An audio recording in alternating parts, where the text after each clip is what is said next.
Welcome to part 5 of the Fishbowl with DJ Premier. In this segment, Preemo is going to talk about something way more serious. He's going to talk about his relationship with DJ AM, who he knew for decades. And we're going to talk about mental health, addiction in our respective industries. It's an important conversation, so keep watching.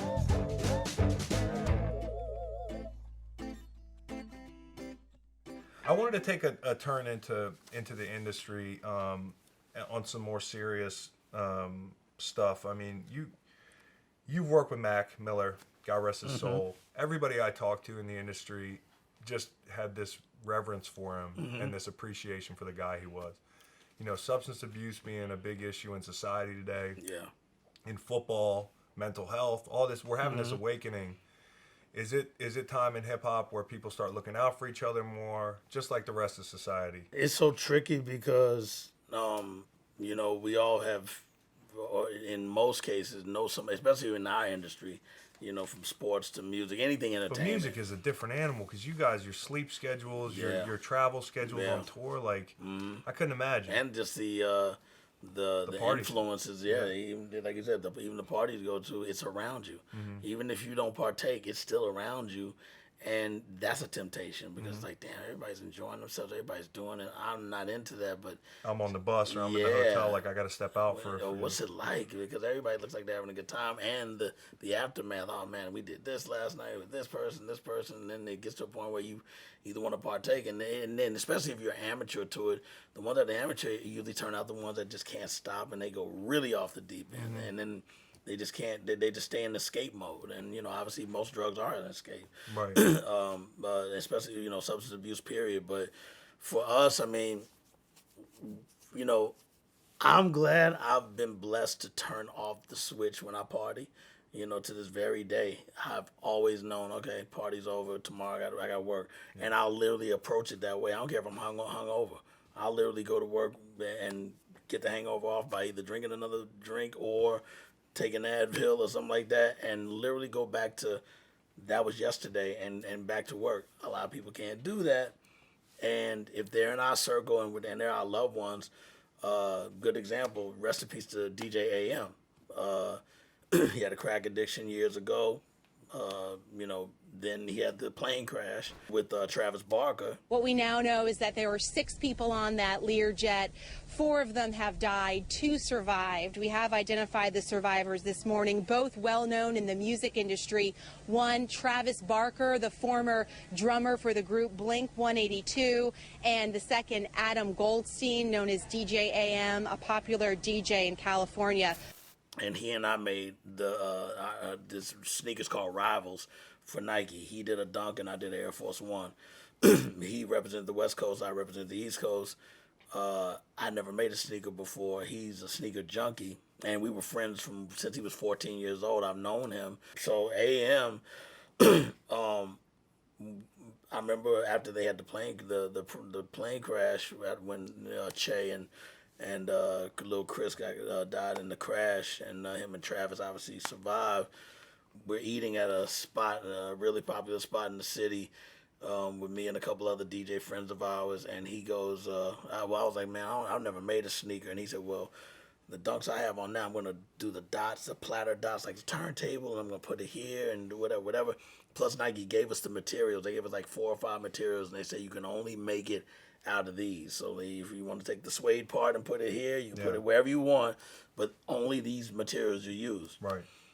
I made my sneaker, he made his, and he didn't know like my party hard past. Yeah, we smoked weed together, so we never looked at weed as a drug. So but then he went to crack and things like that, and just going way beyond doing the pills. And he said I was like, man, I know you don't want to talk about the crash.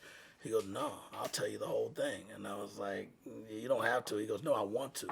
And he explained, he what it was like, what happened. I mean, you could tell he totally remembered the whole scenario. He said, dude, I fly commercial only because I'm more comfortable that way, and blah, blah, blah. And he said, they prescribed me these pills, whatever. And then I knew he started doing that show for MTV or VH1. Yeah, was it Gone Too Far? I think it was. And he had to talk other people that had addictions out of doing drugs. Right. And I remember when he went to the store and I think it was a female, she went to buy we call it a stem, the crack pipe. Yeah. He went to buy a stem, and I remember he goes, man, I haven't held one of these in like 11 years. I'm about to enter what I would call the creepy hood. When I used to smoke crack and I was on my way to cop and you pull in, you just get that nervousness. Kind of got my eyes peeled everywhere because drugs are easy to find, let me tell you. Because I used to go with him to some of his Alcoholic Anonymous meetings because we were friends and I'd be in LA. He's like, yo, come with me to my AA meeting and take my car or whatever. Right. And I got a gig tonight, come Right. with me. And all types of stuff. We were hanging like that. And he's like, yo, Prince is doing a private party. He's performing at the Roxy, and me and him would go. How do you stay clean in an atmosphere like that? He was totally clean still at that point. I told him about some of my other uses that I did back in the day, and he's like, nah, man, I never thought you ever did stuff like that. He said, it never showed on you, and that you don't have that reputation of that being in your life. I'm like, yeah, well, I've always known how to cut it off and move on. Mm-hmm. Right before he died, he texted me on my phone and said, hey, do you ever think about going back to that stuff? And that was scary to me because I'm like, why are you asking me that? And of course, I'd put, hell no. 2 days later, they were like, yo, I remember Al called me and was like, yo, the AM's dead. Because it's a slippery slope, Yeah. right? Because you're like, I see a problem. I don't want to assume something about somebody. I don't want to barge in on them or bust up, their situation or start an intervention. But like we see warning signs in our friends. And it's a good conversation to have, with our industry. I figure when you're talking to younger guys, like, it's just we all know the horror stories, right? Yeah, I would have loved to have been like, yo, dude. Let's talk. Cause players I wish I'd done that with. Well, I was going to do it because we were going to Vegas to launch the sneaker. 2 days before we're going to launch our sneakers with Nike, big campaign, he's gone. And when they said I remember when one of his guys that's close to him called me later, and I was like, yo, what happened? He said he OD'd, and he said he fell, he got back on the pipe and on the crack and everything else. And obviously when they found him dead, he had a crack pipe on him and, and pill in his mouth. And I was just like, damn, because I really thought he's not going back there because he's been super clean. It just goes to show you how, like, once you're an addict, it's always there. And that's it's a fight every day. It's like me losing weight. I'll lose it, get back in shape, and then all of a sudden I swell back up again because it's about maintaining the keeping it off. It's just everybody's got a vice. Everybody's got something that they struggle with. No question. And I think, like outwardly talking about it helps people. I like the fact that in our business people are talking more about mental health. Yeah, big time. People need to talk more about it. People need to talk more about substance abuse because as men, we're supposed to bury all that.